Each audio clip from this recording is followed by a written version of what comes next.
Hello, I'm Monty Betham. This is Once a Warrior, and I'm joined by this gun many years ago as a weapon on the field, Kevin Locke. Thanks for your time, my man. Nah, no problem, man. What are you up to these days?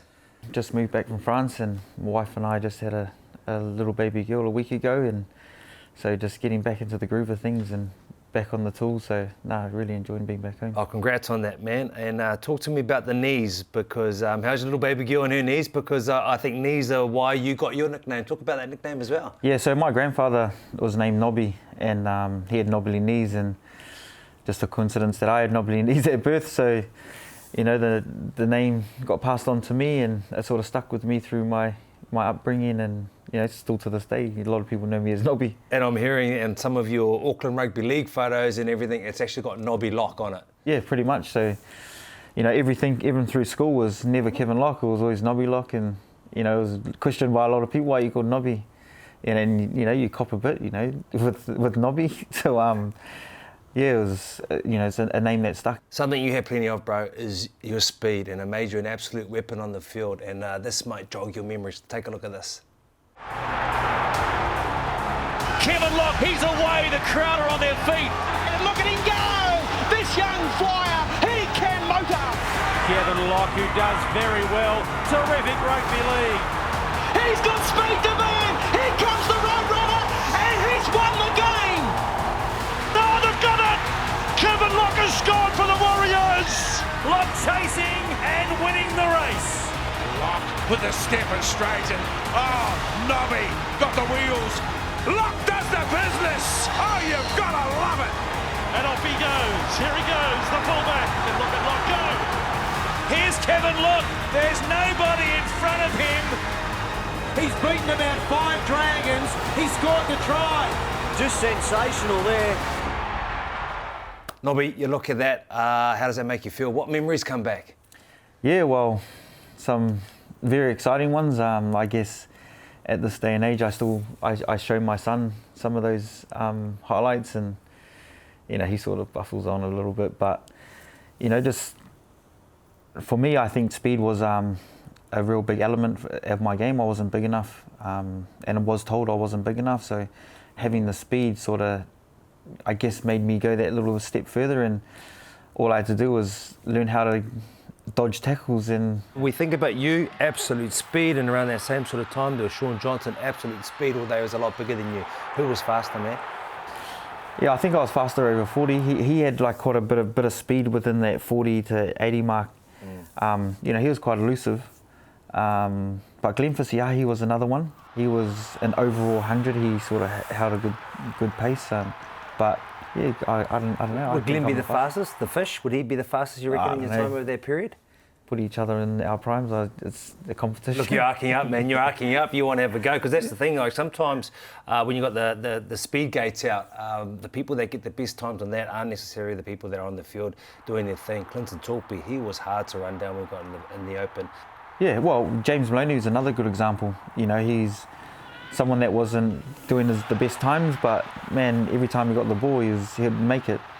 So yeah, like you said, there's those people that look fast and their results at training don't say that they are. So I guess it's just on the day. 2009 you debuted, but we all knew who you were before that, because of 2008 Toyota Cup, you absolutely starred. Great place to learn. What do you remember of 2008 and your moment in the spotlight, so to speak? Yeah, well, it was the first year of 20s, and you know, you go through the grades, and we did a trial, and I was lucky enough to get selected. And playing in the first year of 20s is, you know, something that a lot of us 20 boys sort of cherish. And you know, a lot of us, you know, boys keep it together and still keep in touch at times. And you know, when you go back to the fond memories of the Warriors, it's always about the era of the 20s. You know, you're with the best of the best at your age. You know, when you're semi-full-time, you're learning new skills, and you're adapting to, you know, different structural plays that you're not used to. So for me, it was like, man, can I be something in this grade? And halfway through the year, I was like, yeah, maybe. What do you learn from someone like Sponge, Tony Iro, your first coach? I think he was one of the best coaches that I've been coached by. Just outstanding guy on and off the field. A real understanding. You know, knew how to communicate with us. Some of those Polynesian boys, it was first time, you know, playing at that level, and he just had this real cool way of playing. You know, it was back yourself. He gave me that belief to think, bro, if you can see it, do it, because you can do it. You know, and it wasn't just me; it was other boys. If you can pass an offload, then you do it. If you want a ball play, you do it. You know, we would cop it if we did it wrong. You wouldn't But hear you it. always backed yourself. But it was, yeah. You spent some time with Benny Matts and the Junior Kiwis and everything else. Did you think he was going to be such a legend of the club? Because he is. He's a legend of this club and also the Kiwi jumper. Yeah, well, he made a massive impression, first impression at the 20s, of banging people, running through.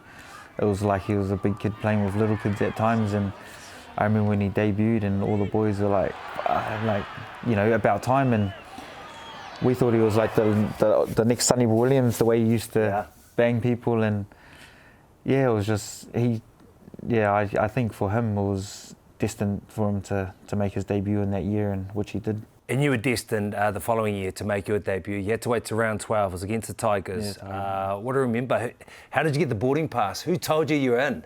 Yeah, so the week before we played against the Canberra Raiders, and I caught the ball in the end goal while it bounced, and I caught it in the dead ball line, and I ran out, did a grubber along the sideline and ran the whole length. So it was after that game, we were at the airport heading home back from Canberra, and Ives comes up to me and, you know, real casual as he does, and just like, you don't know whether he's serious or not because he shows very little emotion.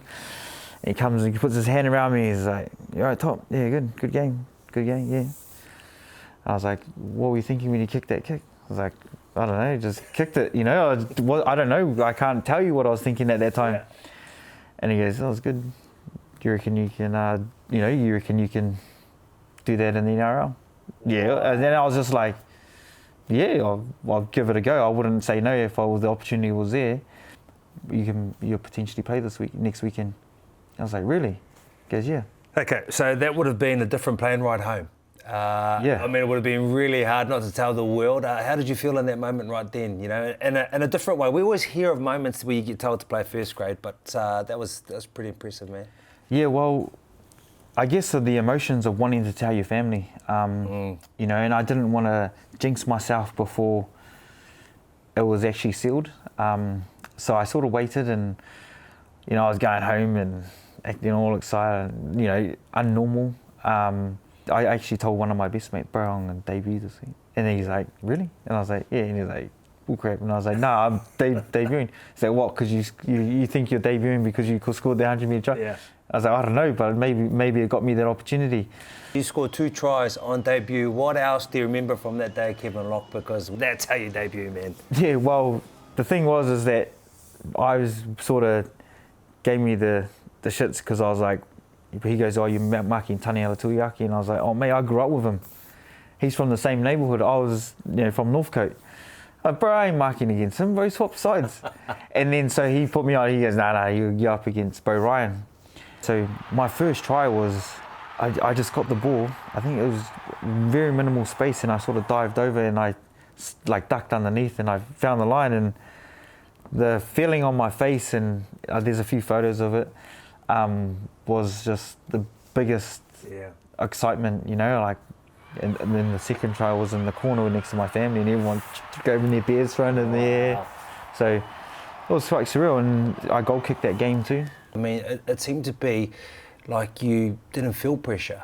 Where did that come from as well? I guess it's confidence, you know, like if you do the work during the week, and they say, you know, how you prepare for something, you know, if you put in the hard work, then you're only building yourself with confidence each day to win, you know, that game is. So I just did whatever I felt that was needed to make sure that I had the confidence to go into the game. You know, like, you're always going to get nerves before a game, but yeah, I just believed. I always believe in myself, even to this day. Even 33 years old, running out with Northcote Tigers, still believe in myself at times. So I think, as a person growing up in the neighbourhood that I grew up with, confidence was needed, and I just took that into my career. And what about a surreal feeling playing with the GOAT himself, Stacey Jones? He came back for his second time at the club, 2009. You got to play alongside him. What was that moment like? Because I presume you loved him like most other kids growing up. Yeah, well, he was one of my all-time heroes growing up. When I got to play with him, I was buzzing out. I was looking at him, Steve Price, I was looking at Stacey Jones, and I'm standing with them on the field. I went into a bit of a mind blank one day, and I remember, getting told, "You all right?" And I was like, "Bro, I'm playing with Stacey Jones," and he's like, "Bro, shut up!" He's like, "Bro, shut up." Everything that he sort of did, he was small, so I was small. I wanted to be like him because that's who I thought that I could, I sort of pictured myself as. So, what did you learn of Stace? Well, instinct. I spoke to him about, I love doing the chip and chase, and at times I don't feel that it's the right time. And he goes, "Mate, sometimes it's not the right time, but it comes off." And he goes, "If you feel that you can get to the ball," he always said, "if you feel that you can get to the ball." I said, "But how do you get it? So the bounce, you always get the bounce.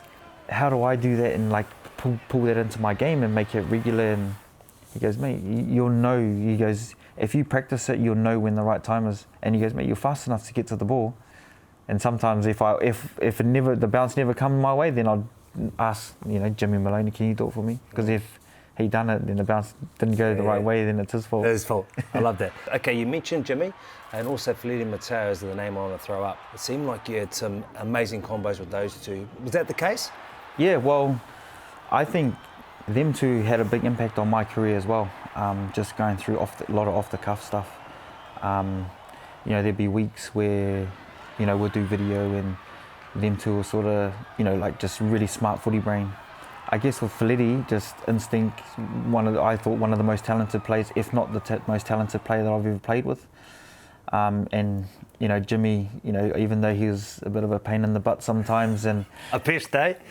Well, yeah, one of the biggest pests. And if we'll be doing video and he'll be telling the coaches what to do at times, and he would cop it a bit. "Bro, shut up, man! You don't even do any tackling or defensive stuff." But he turns up, and so for me to learn off of those type of players, especially Felipe, and I pretty much worked a lot of my back into my career on the short side stuff, because Felipe was one of the biggest about short sides, and it was, "Doppy, you're off me," or he would say, and I'm like, "Nah, bro," and he would just tell me to shut up. "Bro, shut up, you're running. If you get smashed, it's up to you what you do when you get the ball." So, in that process there, it was like, "Bro, this dude, man," but it worked, and your courage too, right? Because some of those lines he was asking you to run, man, you were like questioning it. Yeah, well, I think there was this one line where he said, "You're going to run," and we were playing in Perth against Manly, and I said, "Bro, I ain't running, bro." And he gave me an inside ball off like a back door, but he said, "Run on my inside," and he just flicked it, no look pass, got it, but just hit full contact, face to face, scored the try. But it was those little things, you get that little bit of nerve. But I guess, I just, you play with them enough, you start trusting them, and then I guess that's with a lot of players. I've already mentioned before you being fearless, and it probably wasn't better illustrated then against the Roosters when you scored a hat-trick. And then, you put your body on the line, and you were asked to do that, but probably not so literally, bro. Yeah. What happened pre-game, and what was going through your mind then? Because, that was a must-win game, and we won off the back of Kevin Locke hat-trick. Yeah, so it was freezing down there. I think it was like 5 degrees or less. Anyway, Ives got us into the room, which was very unusual. We always go for a team meeting, but he went around the room and said, "What can you bring? Like, as an individual, what can you bring to today's game, because it's a must-win."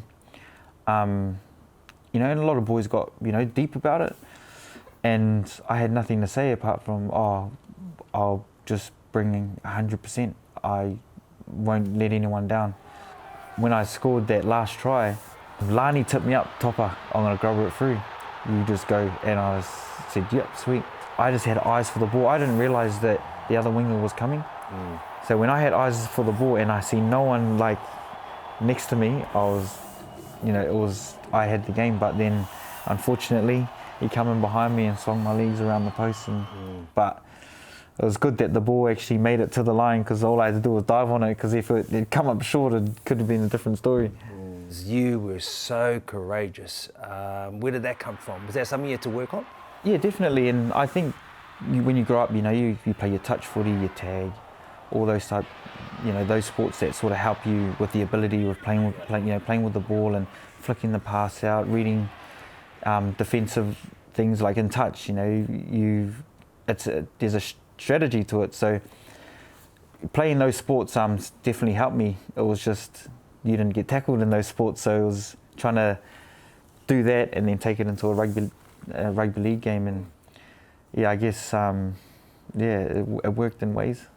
It took you a long time to play fullback in first grade, because you had Lance High, you had Wade McKinnon there in front of you. Was it frustrating at times to wait, or did you try and plan to get there, or you just bid your time because you learn a lot from those two? Well, I waited my time and I struggled on the wing, because it was a new position for me. It was the first time playing on the wing, and I had to get coached defensively, because I'd just think to shoot out of the line, because me protecting myself, I didn't want to get stumbled over or get caught flat-footed. So there was a lot of learning. I was playing fullback in 20s, but going to fullback in the NRL was a whole nother level. It's like the timing of your run, how you run your backdoor lines. So I picked at their brains. I picked at Lani's brain. I picked at Wado's brain, and I couldn't have learnt off anyone better. I thought Wado was one of the best fullbacks at the time. And he was a big fan of yours as well. When he heard you were debuting, what happened? Yeah, well, he come up and credited me, and he told me you're probably going to be the next one here. And for him to say that, you're in a sport where everyone's competing for a position. Yeah. And for me to come in where the year before he probably had one of the best seasons at the Warriors, and unfortunate for him, he did his ACL, and when I did get my opportunity, he helped me, and I thought that to him, I always felt that I owed it to him in terms of giving me more confidence, because for me if I was to do that to a younger player coming through, it's hard, because you're like, your job's at stake too, so it was pretty cool for him to do that. What was your mindset at fullback, bro? Because the confidence just to get under there and take that ball is one thing, but the confidence to do that with one eye already down the field, thinking, how am I going to beat these players to score a try? Because you did it time and time again. I sort of looked at who was chasing first, and then sort of try to divert my run. So if the ball was going to come straight to me, I sort of ran to the side to catch it on the fly going the opposite direction. For me, it was I'd go up, jump, and then see if I could step, or if someone was coming, can I catch the ball and sort of fall on the ground so they go over top. It was just practicing little trick plays off a high ball, really, and some of them pulled off. 2011. What a grand final team you had. What do you remember of the year and that run into the final series? I think leading up to sort of the finals, we lost a little bit of a momentum, and we went into the Broncos game and absolutely got slaughtered by them. There was a few down boys, and a bit of confidence was sort of taken from us from that game. And then, we had that opportunity we got an opportunity to play against West Tigers, and just the build up to the game that week was just, the boys were really focused. It didn't feel like we had lost that game against the Broncos, and everyone was committed, and that game was going tit for tat. So we were fortunate enough to get in the last, I think it was a minute and a bit, for Inu to jump over and score that try, and that was just the building point of, just gave us that belief to go, bro, we can do this against Melbourne. The preliminary final, it was on Sky the other day. I was watching a replay. What was your memories of that against a very good Melbourne side? All the clashes against Melbourne teams were tough games, especially in final series. They live there, they own it. Yeah, well, moving forward in my career during the Warriors, I watched heaps and heaps of video on Billy Slater, so I try to work my game around him and his style of playing. And every time I played against him, my goal was just to be better than him. Yeah. And leading into that game, it was, had to be better than him, but work as a team. And that whole build up to playing in that game was you know, together. And across everyone, if you would ask them on their day if you're confident, I think everyone would have said yep. And then, you know, I had a brain explosion in that game, kicked it on the first tackle, thinking I was, you know, back in my 20s days. But then I copped it after the game from Ives. But that feeling in that last try was, I was crying. Well, I was walking back to underneath the post to catch the ball off kickoff, crying like, you know, boys are tears in our eyes. It was probably the best feeling. For us to do it, a one club country, it's a special moment, and you know, to be a part of that Warriors team that made that grand final, it was, you know, like the feeling.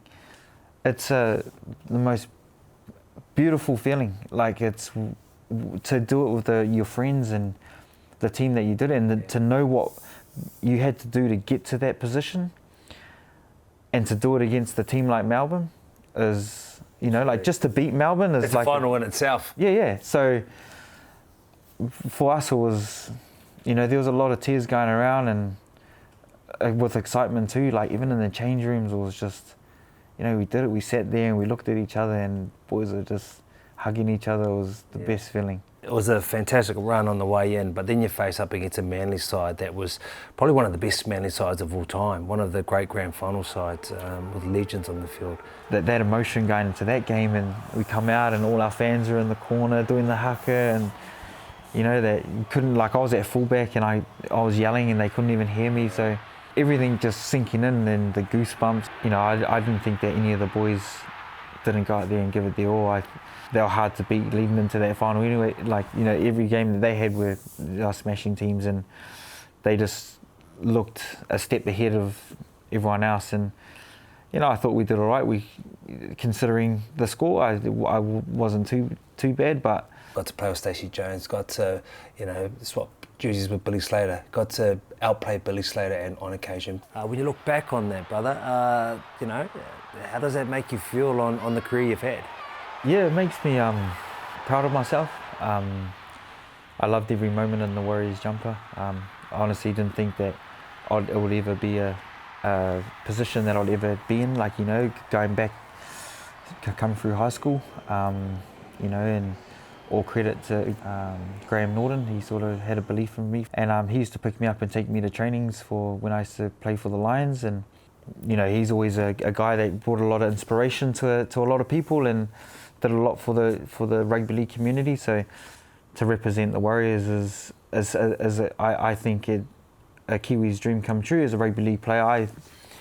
Everyone wants to represent the Warriors, and you know, you can say that you don't want to growing up, but they're lying. They're lying. You know, you're lying. You know, you want to go play for the Broncos, but you know, if you can play for the Warriors where you come from, and the team that you grew up from your nation, man, I think that's an achievement in itself. Nobby, once a Warrior, always a Warrior. You're one of the absolute best in terms of being X Factor and giving us something to really enjoy watching over the years, man. Thank you for your time. No, cheers, brother. I really appreciate it. And I thank you for your time too. Coming up next week on Once a Warrior, we have Kristen Inu, another highly talented man who was part of the 2011 Grand Final side. We'll see you then. Kevin Locke, he's away, the crowd are on their feet. And look at him go! This young flyer, he can motor! Kevin Locke, who does very well. Terrific rugby league. He's got speed to burn! Here comes the Roadrunner, and he's won the game! No, they've got it! Kevin Locke has scored for the Warriors! Locke chasing and winning the race. Locke with the step and straight, and Nobby got the wheels. Locke does the business. Oh, you've got to love it. And off he goes. Here he goes, the fullback. And look at Locke go. Here's Kevin Locke. There's nobody in front of him. He's beaten about 5 Dragons. He scored the try. Just sensational there.